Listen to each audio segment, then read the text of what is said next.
I'm Bluekittencosplay. I'm 22 and I'm ace as fuck. Kids next door. Kids next door. Oh my god. I love that show. Yeah. Who would have thought? I never would have guessed. Oh, really? I totally don't have 500 OCs and half of my AMVs are literally the delightful children. Yay.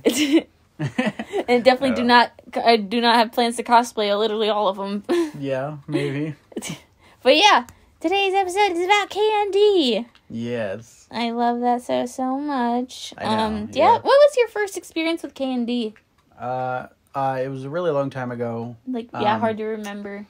Yeah, it was always kind of one of those shows that seemed to play on the channel after or before I was watching it. So I just never was able to watch it. Really random times. I think the earliest memory I have is watching the pilot, or not the pilot, but you know what I mean. Yeah. First episode, which was Caked, and then they had the Kenny and the Chimp pilot, and then it did No Pee in the Ool. Yeah. Yep. And later on, I just have fond memories of going to my my uncle's house, and we watched Candy on the big screen TV, and it was fun. Yeah. Yeah, I don't remember a whole lot from back then, but I know now. I've watched more episodes, so. Oh yeah, I think around when the Galactic Kids Next Door pilot or thingy came up on the Rainbow Monkey website, I got into the my whole K&D phase. Yeah. And I've gone away from it for a while. I think it was in, I don't know, maybe sometime around high school. Yeah. But yeah, and then I was just making up all kinds of stuff, and then I fell out of that phase, and then there was a current phase where I started doing K&D stuff all over again. Yeah. No, it's even worse. Even better for me, because I like all the ideas and stuff. But, I mean, yeah. So, I mean, you know what? It's inevitable. We're going to talk about the delightful children. Oh, my God. Okay, well, first, can we talk about, memorable episodes that we've watched? Oh, yeah. Well, for me, one that comes to mind is the one with, frickin', what's his name? And I can't believe I forgot. But, is it the main Skunk. 5? Oh, Bradley? Yeah, Bradley. Yeah. Yay! Well, it's because of my fanfic. Yeah, exactly. But, yeah. I still like the episode, though. Yeah, I mean, if not, you guys don't know, I have a fanfic where, it's after number 1 leaves, and... Yeah. I know Bradley's a guy in the fic, but, Bradley gets turned into a human, and it's actually a girl, and, it's a lost member of Sector Z, so... Yeah. Very far-fetched, cool. But it's a really interesting concept I came up with a long time ago. Yeah, I think it's cool. I mean, it works. Bradley is kind of a mascot. Yeah. And I feel like there could be more use for number 6. Yeah. So, yeah. I don't think I'm ever going to publish that fic, though. Well. Unless there's a high demand, but I doubt it. Well, we'll see, but... There's literally a Clockwork Orange, reference, a whole ass episode reference. There is, too. Yeah. And it's fun. And, instead of, violence and, stuff, it's replaced with candy. Right, yeah. And, father hypnotizes, number 6 into not loving candy. Yeah, it took me a minute to get the reference. Yeah. And I was like, oh my god. And it turned out to be a whole, dream sequence scenario. Yeah, but it was cool. It was fun. And then, the other episode that is memorable to me anyways is obviously the first episode. Oh, yeah. But, but that's... memorable episode for me is, I think it's called Operation... Report, maybe? But it's when, each member of Sector V, claims what happened during their mission and report it, and they tell the story how they want to, but each animation style for each character is different. So, number 2 has, a freaking, old-style comic, and, number 3 is, has, the Chalk Zone kind of style. Oh, is that the one with the boxes are ours? Yeah. Give us that box. It's ours. No, it isn't. Check it yourself. I think that was my favorite sequence. I mean, yeah. Although I do like the anime sequence in number 4. Yeah, that was funny. Number 4, go. Literally, like, that's just... I can't believe they did that. That was amazing. So funny. Yeah, that was another The animators must have had a field day. Oh, God, yeah. But, like, it was... All you had to do was pick up a pizza! And you can't even do that right! Impromptu impression of number 86. Yeah, it works. I'm doing the fish stick. It's a very delicate state of mind. What the fuck? What's that from? It's from the Elder Scrolls, actually. I don't know what that's from. All I'm thinking of, like, someone who has a Scottish is Muriel. Oh. I am talking now, and the sound of my voice will bring everything back to normal. You better watch your mouth before I rip your tongue out. Jesus.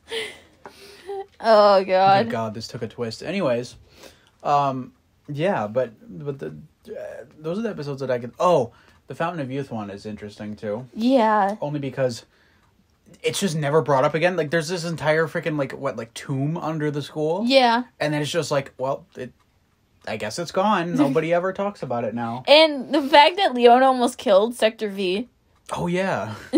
That was whack. That's very sus. Yeah.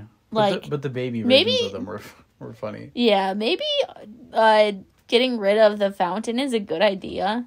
Right. I feel like because it can corrupt somebody. Yeah, like it did. It did, and they just let her go off scot-free. Right. And then, they didn't know that the fountain was still active. Well, they throw out this really weird plot point where, like, the water fountain at the end. Yeah, that's what I mean. Yeah, and it's like, wait, so, like, the whole school has not been aging, but, like, nobody has noticed? Question mark? So whoa! I never noticed that. What the fuck? I mean, not the whole school, because basically, I mean, not everyone must have been drinking out of the fountains, but everyone who has must have been not aging, so it's like, how do people not notice? It's so weird. It's kind of a dirty-ass fountain, though. It is, but, like, I mean, most school fountains are. Yeah. But still, it's just weird to me. Like, that's such a big plot point that they just, like, that's crazy. I never thought of that before until now. Yeah, it's at the very end, so they're like, oh, here. And then it's never brought up again. Another episode, which is, like, is a scary concept, but it's called Operation Grow Up. It's when the delightful children find that, like, age thing and turn number 1 into an adult. And oh, yeah, and then he starts to... he starts freaking out, and then, like, it's funny because you get to see older versions of Sector V and the Delightful Children and, like, younger versions and all that stuff, and it's funny. Oh, yeah. That was a really interesting episode. Yeah. And is that the introduction episode of Father? Is it? Fucking terrifying. Oh, yeah. The Father is pretty ominous for God. Being, Father always scared me. Yeah, like remember, I think it was the movie. I think that he got, like, the scariest, but of course he did. Yeah, because he was revealed that he's not, like, a silhouette guy, and he's actually number 1's uncle, and... Oh, well, there was that, but... Oh, I'm thinking of the episode where, oh, God, I have to remember. Where there was, like, this big, like, plot gap that we were, like, talking about, and it was, like, really aggravating. Oh, shit. It was something about... it wasn't the one where everyone was turned into animals, and... Yeah, and the only person... Why wasn't the Delightful Children... Yep. Turn into animals at the first go, even though Tommy had put their boogers in the commission or the thingy, and they were already K&D members. They were never decommissioned. Yeah, because their DNA was still in. Yeah. So I mean, and in Operation It, they were still technically kids next door because but that was after that sequence, so that doesn't count. And it's even more aggravating because I'm pretty sure Father literally mentions it after it happens, and he's like, wait, why aren't you guys? And it's like, they just don't explain it, I guess. It's just like, what? I don't know if that happens, but that's fucking crazy. Yeah, but I don't know. It is crazy. Yeah. I mean, yeah. But speaking of the delightful children, yes, we have to. It's just we'll have a whole like episode of talking about characters. Yeah, that's soon. true. We should save a lot of it for that. But basically, I just talk about them now. We have like a few minutes because like it's already past 10, but it's fine. Yeah.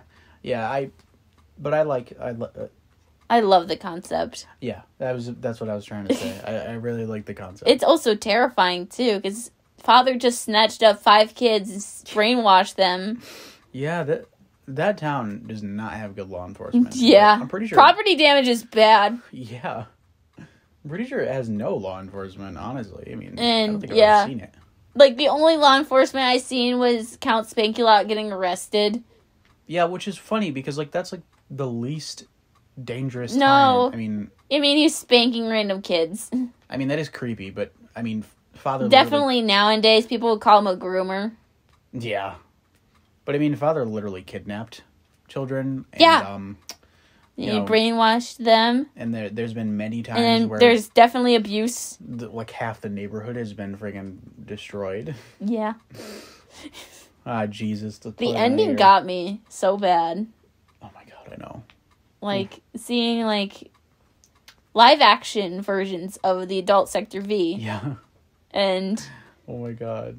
Number 1 leaving. Made me cry. When you just said live action, it reminded me of, when number 1 was going through the whole, like, rant, and it just shows these random ass pictures. They're eating rainbow monkeys! Yeah. And do you hear that lights above your heads? It's so funny. It's so weird. And just random pictures of random people. It's like, what? Who it's so funny. Wow. Or could they? That's a great episode too. But so what's crazy is that father was there. Yeah, right. In the creation of adults, so like, how does that work? Yeah. Maybe he's just like trying to get out for father for that, but like, maybe. I don't think that. Well, because apparently the one teacher at the end goes, "He knows." Oh my god. I mean, he did say the character's name is Mr. Wigglestein. Yeah. That's not. I mean, Benedict Uno's name, obviously. Yeah. So maybe he's just picturing father as Mr. Wigglestein. It could be, yeah. I mean, that makes sense. Or it's just a weird plot point that, like, retconned itself.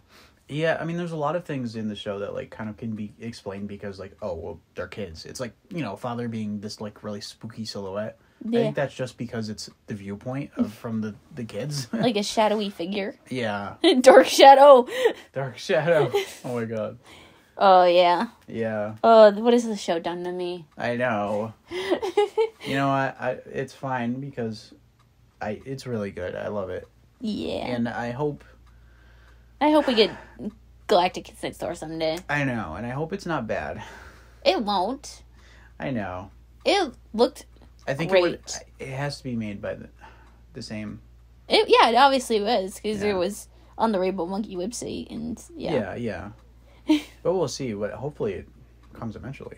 Alrighty. Yeah. Well, we're gonna blast out of here in 5, 4, 3, 2, 1.